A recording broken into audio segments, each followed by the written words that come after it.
Yo, what's up, guys? We are live. We are going. Last day of the year. Selling a random token right there. But what we are doing is going to be opening up packs. Opening up a bunch of legend packs to hopefully pull something really good. I don't know if we'll pull a legend. I don't know if we'll pull a limited edition card. Hopefully something good. So what's going on, everybody in the chat? Everybody who is filing in. I guess, you're like me and you don't got much going on for New Year's and you're just hopping in for a quick little chill Madden stream. That's what we're doing right now. So, we got 8 Legend Fantasy Packs on deck right now. We got more points to buy more Legend Packs soon. So, we'll do all of that. So, yeah. This stream won't be too long because, I'm not going to lie, my gums are killing me right now. I've been sick for the past couple of days. I've had the flu. And for some reason, one of the side effects of having the flu, with like sinus problems and all that, is that my gums became really sore. So, we're just gonna chill out a little bit. If I go silent for like 10 seconds, I'm just giving my gums a chance to rest if we're being real. So, let's get into the pack opening here. Hope we pull something good. So you guys know how the Legend Fantasy Packs work. The first round, nothing too much happens. The second round, maybe something cool happens. And the third round, something cool should happen. So, that is the hope, that is the expectation, that is the American dream. So what's going on to everybody in the chat? Sumo Gaming says Happy New Year to everybody. If you happen to be, in a different country, you happen to be in the UK or in Germany or something, shout out to you for being awake in the first place. Joshua says Happy New Year. Everybody said Happy New Year. EKV Vlogs is saying, I believe I got that name right. So, definitely spreading the New Year love right now. Hopefully we can get some pack opening love. Everybody's going wild in the chat right now. What's going on, guys? What's going on, Richard? What's going on, Joe? Everybody's filing in right now. We got Patrick Peterson. That's our guaranteed out-of-position player. We got Randall McDaniel, one of our 2 legends, and Bruce Matthews, the other one. I think we'll go with Patrick Peterson right here. Don't really feel like price checking, so we'll just grab Patrick Peterson right here and hope we made the right choice. So, we got 70 packs to go. Like I said, we got more points. You guys see in the top right, we got 14,000 points. That is enough to buy a bunch of straggler packs in the store. So, we will get that done. So, I had made a promise on Twitter. I believe it was like late November around Thanksgiving time. I said that I would try to do daily uploads from then to the end of the year. And thankfully, we've been able to do that. And this stream will actually be the last day to complete the daily upload schedule as we pull a Team of the Week Mike Hilton. That's not bad. Hilton had a pretty good game last week. And, definitely shows up. We got that card. We got an 87 Too Tall Jones. All right, that's a good way to start off. You get a little bit of Keenan Allen. Hopefully it heats up at some point. Okay. Will Shields. That's not a full legend Will Shields, but I don't think that's a full legend Will Shields. I don't know what his high is. I think he has a 94 overall card, but a 92 overall Will Shields has to be a pretty damn good pull. What's your name? Seth wants to know what my name is. My name is Jonathan, my full name, if you guys were wondering about that, if you guys didn't know that. Who saw the Giants game? I'm not going to lie to you. I didn't really watch a lot of the Giants game. I watched pieces of the Giants, but, you can only watch so much New York Giants, all right? There's only so much New York Giants you can watch in a year. So for the last month, I really didn't pay too much attention to the Giants. I tuned in here and there, but I wasn't locked in like I would be if the Giants were like in a playoff push or something like that, or they were good, I just kind of hoped that we, played good and lost, and that's basically what happened, except for the last game. We ended up winning, but we still got the number 2 pick. The Colts also ended up winning, being the Texans, so that's why we had this 2 pick and they had the 3 pick. The Browns, of course, secured the number 1 pick and secured the second ever 0-16 season in NFL history. Come on, Browns! They really had a chance to win that game. A lot of Pittsburgh's best players were sitting. A lot of their defensive players were in there, which made DeShone Kizer's performance pretty impressive. But still, Roethlisberger wasn't there. Bell wasn't there. You had Juju Smith-Schuster running all over that defense. He had a career game. He had a kick return for a touchdown. He was doing a little bit of everything. I was surprised he was in the game that long, to be honest, considering he's a pretty valuable piece to their playoff push that they would like to make. But, yeah, Browns. Nothing said Cleveland Browns more than somehow DeShone Kizer avoiding a sack, which is really cool. Finds 2 wide open people, 2 wide open receivers together. Corey Coleman happens to be the target on this play, and he drops it. Like, come on, Browns. Come on, Browns. It's funny, but, like, still, come on, Cleveland. You're better than that. Maybe not. Okay, where is our... Oh, wait, this is round 2. What the heck? I thought... Wait, yeah, this is round 2. I was really confused. I was like, where's our guaranteed out of position player? But we just happened to pull a bunch of elites in this round. All right, cool. We'll take an 86 Brandon Cooks. Don't mind if I do. Now, this looks more like the round 3 I expect. A bunch of crap, but, Green Bay choked this year. Green Bay did not choke this year. Green Bay, unfortunately, lost Aaron Rodgers. That's, full legend Jerome Bettis. That Will Shields was not a full legend pull. This is a guaranteed full legend pull. Jerome Bettis right here. So that's dope. He doesn't go for that much. I really doubt Bettis goes for more than 100,000 coins at this point of the year. So, I mean, it looks really cool. It sounds really cool, but he doesn't even, he actually goes for like 80,000 right now. So it's not too crazy, but, you know. So I'm talking about the losers. I'm talking about the Giants, talking about the Browns, talking about the Colts. Let's talk about the winners. Let's talk about the Falcons. I want to miss the names who got me on. Beast for Life 69 says Falcons all day. The Falcons, man, they got in. A lot of people were, Topper, trash. Topper is trash. Let's just get that out the way. But a lot of people thought the Falcons would make the playoffs, would do really good this year because of that offense, because of Matt Ryan, because of that two-back system with Tevin Coleman and Devontae Freeman, because of Julio, Taylor Gabriel, Mohamed Sanu, Jeff Hardy, or whatever Hardy the dude's name is. They got so much depth in that team. Austin Hooper was supposed to have a big year. Actually ends up being their defense that brings them into the playoffs. Their defense. Oh, whoa, Mel Blount, 90? Okay. Round 2, though? Like, round 2, we're pulling that Mel Blount? Okay, don't mind if I do. Once again, I really don't know how much that Mel Blount would actually go for as we pulled the same exact guy that we literally just pulled. Let me check really quick, see how much this Mel Blount goes for. 90 Mel Blount actually goes for more than the full legend we just pulled, which is kind of funny. Goes Saints. How about the Saints losing but still getting the 3 seed? The Saints, as a result of getting the 3 seed, will play the Atlanta Falcons, which, you know, judging by the way those two teams played a couple weeks ago on that Thursday night stage, should be a good game. Definitely looking forward to that one. So, I mean, we got a bunch of really good playoff games coming up. I mean, they're not big marquee matchups, especially in the AFC.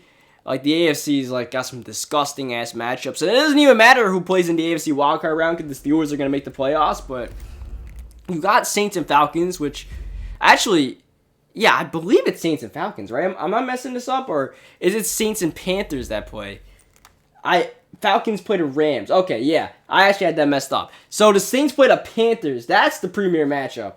But then Falcons and Rams is also going to be a really good game just because, you know, the Falcons are a wildcard team. The Rams are the favorite in the game, no doubt.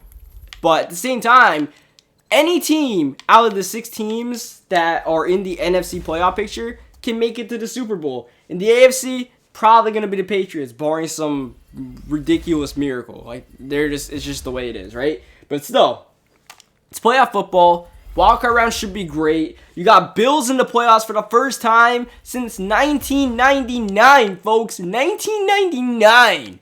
All right? That's something to get excited about. Shout out to the Buffalo Bills for making the playoffs. That's cool, man. I got a friend who's a Buffalo Bills fan. You don't hear that too often, but you guys know the man UB23, a guy I play team play with, a guy I play pro-am with. I've known him for years. He's a huge diehard Bills fan. And he has literally not seen the Bills make the playoffs, like, pretty much since he was born. So, he's probably really excited right now. I haven't talked to him yet, but he's probably really jacked about the Bills making the playoffs. And they put the Jaguars. Not only did the Bills make the playoffs, you know, the Jaguars with Blake Bortles at the quarterback position, they have potential to put up 0 points in a playoff game. Their defense might score them 14 points, and that can make them win the game. But Blake Bortles can easily score 0 in the playoff game. I mean, it's not all Blake Bortles. That offense doesn't have too much talent. But someone just donated $1. I didn't even know that was possible. If that is actually possible, shout out to DMan69. I didn't know that was possible to do. I don't know too much about YouTube. Someone sponsored a stream the other day, and I had no idea what that meant. So, I mean, I thank you guys for it. Sponsoring something has to be really cool. I don't know exactly what it is. But, DirtBro999 says Shady got hurt, which is true. We got to see what the prognosis on Shady is. I believe it's an ankle injury. He got carted out the game, but from what I saw on Twitter, it's not as bad as it may seem, considering he got carted out. It might not be too bad. So let's hope LaShawn McCoy can play in the playoffs, because definitely we need to see Shady at full strength for that team to have a chance, because their offense already struggles as is. So you definitely want to see what Shady can do. But at the same time, even if they have LaShawn McCoy, they are going against the Jacksonville Jaguars, who might have the best front seven in the NFL. So, yeah, I don't know how that's going to work. So, you got that game. You got Saints and Panthers, which I would say the Saints are probably the favorites in that game, just because I'm just... Carolina's offense, it comes and goes. Carolina's offense, for some reason, is relying on Christian McCaffrey doing something big time. You know, Cam, he has his moments, but at the same time, Cam has his low points. Today was a low point for Cam as far as, you know, getting something done offensively. They really didn't do much offensively today, so going against the Saints defense, which isn't a crazy lockdown defense, but it's still a pretty good defense. It's a young defense, but it can definitely make some noise. The Saints have to be the favorites entering the game, and the Saints are at home, so you know that crowd's going to be loud in New Orleans. You know they're going to, you know, cause the Panthers offense some confusion, might get them a delay game or something like that. Shout out to Kyle Williams for getting that fullback dive. FG Gaming just mentioned it. Shout out to Kyle Williams. That was pretty dope that they gave him that play. The team was going crazy after they got that touchdown, too. Eagles are going to the Super Bowl. We'll get to that one in a second, because the Eagles got a wild card berth, and that's another story for another day, as we pull casually a 90 overall Larry Allen. I believe the Larry Allen is the better pickup right here, and not the Too Tall Jones, even though he's an 88. I believe it is. I guess I will double check it just to make sure. Yeah, it definitely is, because the Too Tall Jones goes for 20,000 coins. We'll casually pull up, you know, it's like I never did that. Happy New Year's to you, Dennis. Yeah, so that's the Saints and Panthers game. I would say that the Saints are definitely the favorites in that game. They would definitely be my pick to win the game, simply because, you know, they just have such a dominant two running back scheme. Alvin Kamara and Mark Ingram, if you guys didn't know, are the first pair of running back teammates to both go over 1,500 yards from scrimmage in a season ever in the NFL. So, you know, you got Drew Brees, and then you got this dynamic, absolutely killer two-back system in Ingram, who's having a great year. Ingram's a free agent after this year, by the way, so the Saints probably won't pick him up since they have Kamara for now, but someone's going to get a really good deal on Ingram in the offseason. This dude's making himself a lot of money, and then Kamara on top of that, and, you know, we'll see what happens, though. It should be a good game. I'm still looking forward to that game. It still should be a fun game. You never know what can happen. Any given Sunday, right? That's what I said on Twitter before the Bengals went on a game-winning drive to eliminate the Baltimore Ravens. Eliminate the Baltimore Ravens from the playoffs. Like, what? You figure out of all the teams that were playing on Sunday, the Ravens probably had the safest bet to make it into the playoffs this year, right? Between them, the Titans, the Bills, the Falcons, the Seahawks. Maybe the Falcons might have had the bet. I mean, actually, not even. But yeah, you would think the Ravens had the easiest path. All they had to do was beat the Bengals at home. Right? Wrong. And they came back from down 14 points in the second half. Everything was set. They were rolling, and they blew it anyways. Somehow, some way. Who knows how? 4 down. Who knows how Tyler Boyd found that crease in the defense? I'll never understand how Tyler Boyd found that crease. Still blows my mind. But it happened. It happened, man. It happened somehow, some way, in the Ravens. That's heartbreaking. That's about as heartbreaking as it gets as a fan of a team that, if they made the playoffs, could have made some noise. The Ravens, as we all understand, can be really trash on some weeks, but you don't want to play the Ravens in the playoffs. You just don't want to. The Titans made the playoffs, and the Titans are a team that you want to play in the playoffs, which we will transition to our next wildcard game talking. The Titans going against the Chiefs. Disgusting. Absolutely disgusting. Whoever wins that game probably will not do anything. Like, not do anything. D-Man says, sorry about the Giants, bro. Yeah, it's alright, dude. We got the second pick. Hopefully we draft someone good with that pick, man. Hopefully we draft someone good with that pick. But yeah, that Chiefs and Titans game, I mean, I guess the Chiefs are the favorite just because, you know, they got the better coaching staff. I don't want to say they had the better quarterback, as Mariota might be the better quarterback in that game. But, you know, the Chiefs are probably just the better run team. So they probably will end up winning that game. But anyways, whoever wins that game, it doesn't even matter. Because it's just like, they have no chance. They really have no chance to do anything in the second round, whether they go against Pittsburgh or especially if they go against New England. They don't have a chance. Let me make sure this Ricky Williams doesn't go for like 2 coins for a second, because he might. He actually does. So we're going to pick up Patrick Peterson. So, yeah.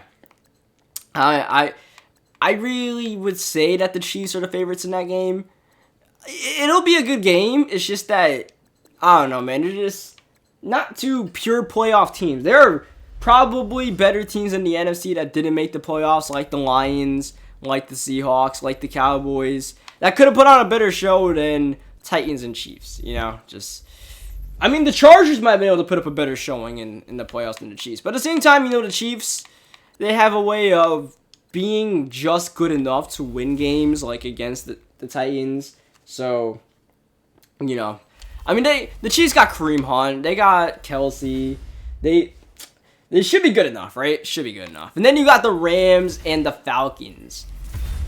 I mean, the Rams are easily going to be the favorites entering the game. They got that high-powered offense with Goff and Gurley. Gurley, who in the second half of the year really heated up and snuck his way into that MVP candidacy late. I still think Tom Brady is the MVP of the National Football League this year, because I think he was the best quarterback this year and he just played the best overall. But, man, Todd Gurley.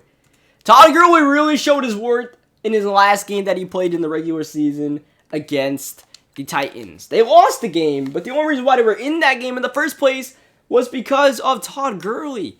Dude's amazing. Dude's amazing in his third year. This is what we thought he would do last year. It took an extra year, and it took the firing of Jeff Fisher. But, man, Todd Gurley is good, man. Todd Gurley is good. There's some really good running backs in the NFL going around right now. Gurley, Le'Veon, Kamara, Ingram, all guys are going to hunt. All guys that are going to be playing in the playoffs. Dion Lewis. Dion Lewis is playing really good football lately, man. I'm glad Dion Lewis is healthy right now because he is playing some really good football. And when Dion Lewis is healthy, I don't know who makes an open field tackle on that dude one-on-one. I don't know who tackles Dion Lewis one-on-one in the open field. You just can't do it. You really just can't do it. So, I mean, he's starting to develop into more of an in-between-the-trenches runner as well, too. That wasn't really his game. He was more of a pure receiving guy, but he's running between the trenches right now. He's kind of been that feature guy. Burkhead kind of stepped back, and it's been a little bit of Dion Lewis. We'll see how they, mess around in the playoffs, what kind of rotation the Patriots run. It'll probably be matchup-based, as they usually like to do. But, a lot of good running backs, dude. A lot of good running backs. The quarterbacks is another story. The quarterbacks is another story about who we're going to be seeing in the playoffs. We get this 90 Kellen Winslow, which looks really cool, but probably doesn't go for too much. We'll grab him anyway because he's probably the best card. Rebel says he pulled 94 Ricky Jackson, so that's pretty dope. That's pretty dope. The Vikings got the 2 seed. The Vikings might as well have the 1 seed, because I love that Eagles team with Carson Wentz, but without Carson Wentz, they are just so far off. Nick Foles is not the guy. I know, Nick Foles had the 19 touchdown, 2 interception, whatever nonsense season it was, which is really cool and all, but Nick Foles is not the guy. At home, cold weather, at home might actually be a curse for the Eagles because it's going to be a cold weather game in Philadelphia in January, outdoors. That's going to be a cold game, and, you got Tom Brady even struggled today in those crazy cold temperatures in New England. And Tom Brady's probably the greatest quarterback of all time, if not just is straight up the greatest quarterback of all time. You want to say it out loud, which I think it is. Easily, the best quarterback I've ever seen play.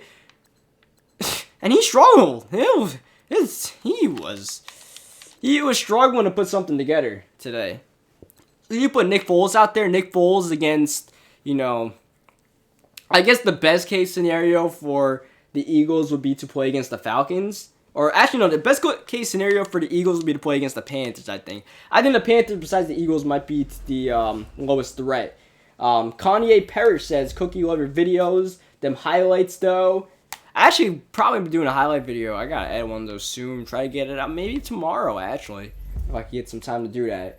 So, yeah. But yeah, like the Eagles, they still have a really good defense. I just, from what I saw in that Oakland game, the Christmas game against Oakland, that was scary. That was scary to watch for the Eagles because Oakland was completely incapable of doing anything to help themselves. In the second half of that game, they turned it over way too many times. If you go against a competent playoff football team that can take advantage of your mistakes and your not good offense, because Nick Foles is really struggling out there, dude, the Eagles are toast. The Eagles are toast. But it really does suck because if they have Carson Wentz, totally different story. Totally different story. The Eagles are probably the favorites. It's crazy. You have Carson Wentz, you're the favorite in the NFC. A stacked NFC this year. But without Carson Wentz, you are at the bottom of the totem pole, I think. Sucks that Carson Wentz got hurt, man. So because of that, I think the Vikings are legitimately the favorites in the NFC right now. We'll see how Case Keenum performs in the playoffs because it's one thing to light it up in the regular season. We'll see how you do in the playoffs, right? That's more of a basketball saying, but it still kind of applies to football.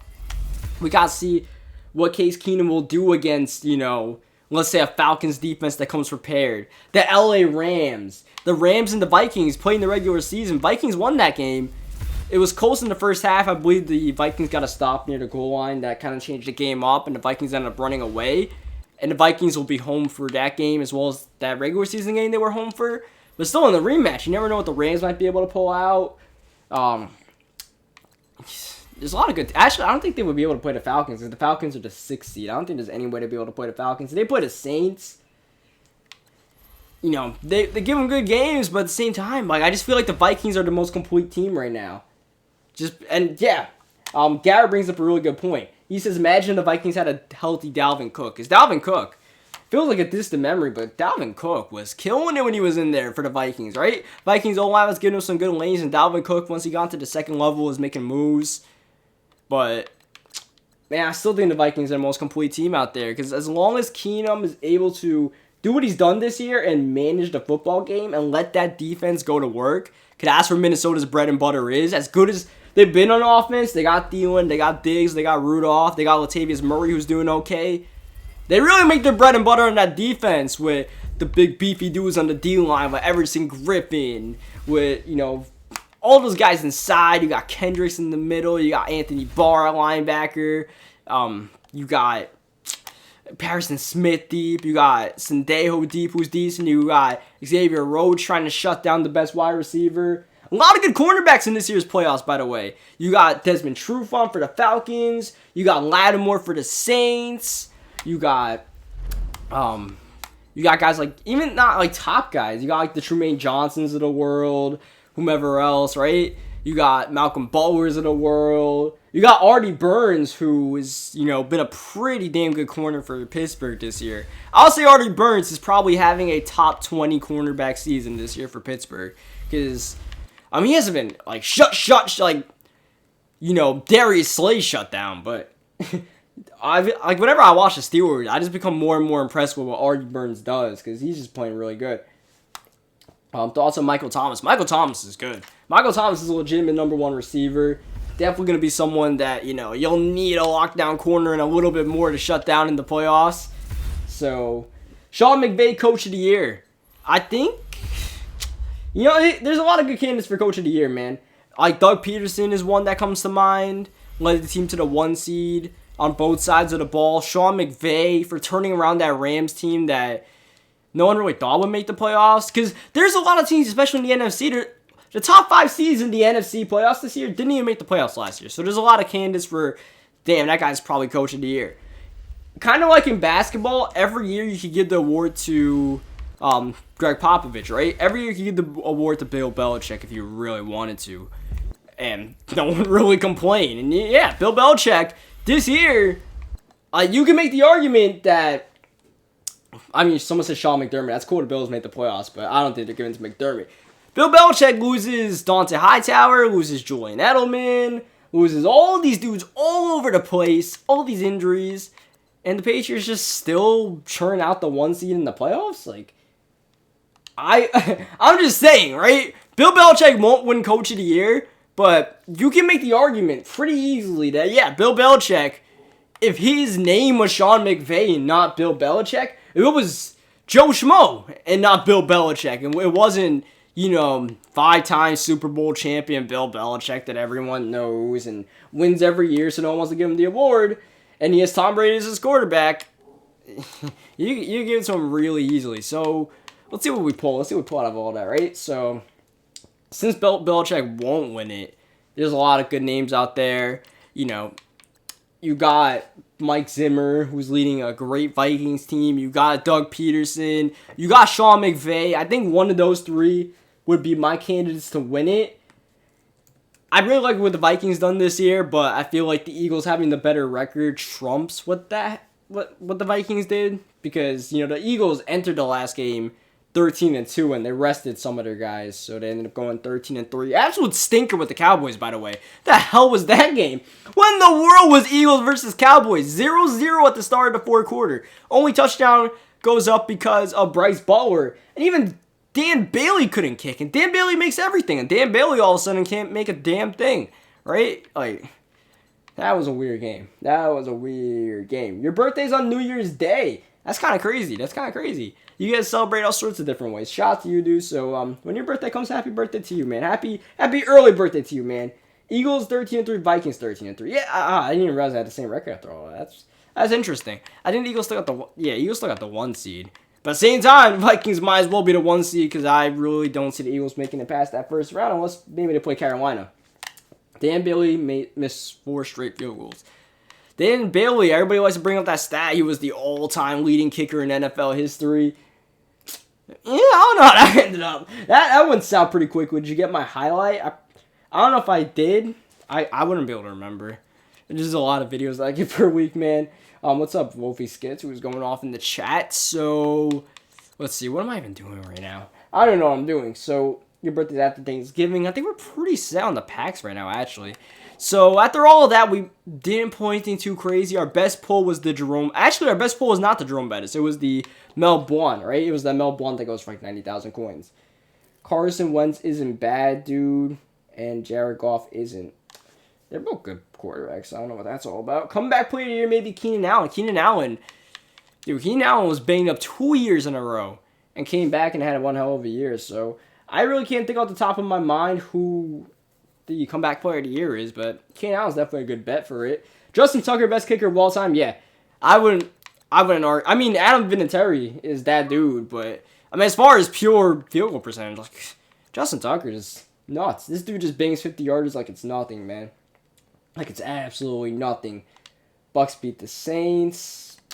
Bucks, that was a weird game, dude. Like, the Bucks looked like they were going to win early on, then it looked like they were choking the game. Then they came back and were like, oh yeah, let's win the game. So, yeah, that was also so weird. But I think we'll call it the stream right here. As much as I love to just keep on going on talking about football, but I mentioned at the start of the stream, like, I've been sick for the past couple of days and my gums have been so sore. So, like, my throat is hurting, my gums are sore. I'd love to keep going on streaming and just chatting, but I gotta get some rest. I gotta rest my voice. I gotta drink some salt water or something for my gums. But yeah, man, thank you guys for stopping by. Just a little pack opening right here. Just wanted to do something for, before the ball drops, and especially because we had so many limited edition cards and packs. But we are still for whatever I'm pulling limited edition cards this year. I haven't pulled one this year, so maybe I'll pull a limited edition card in 2018, because 2017 was not the year for that. So yeah, thank you guys for stopping by, and definitely hope you guys have a happy new year. Hope you guys, have fun safely and moderately. If you're going to do whatever you got to do on New Year's Eve, right? If you're going to go out and party late, I'm literally not going to do anything. I was supposed to be in Arizona for New Year's. I wasn't even supposed to be home. I wasn't supposed to be doing the stream, but since I got sick, I had to cancel my trip, unfortunately. And, I stay home and stream, but at the same time, after I finish this, I'm probably going to bed. I'm going to eat, like, a snack, and I'm going to go to bed, dude. I might not even watch the ball drop. I'm a little bit sad I'm not in Arizona right now, but yeah, man, hope you guys have fun on New Year's. Thank you guys for stopping by, and I'll catch you guys next time.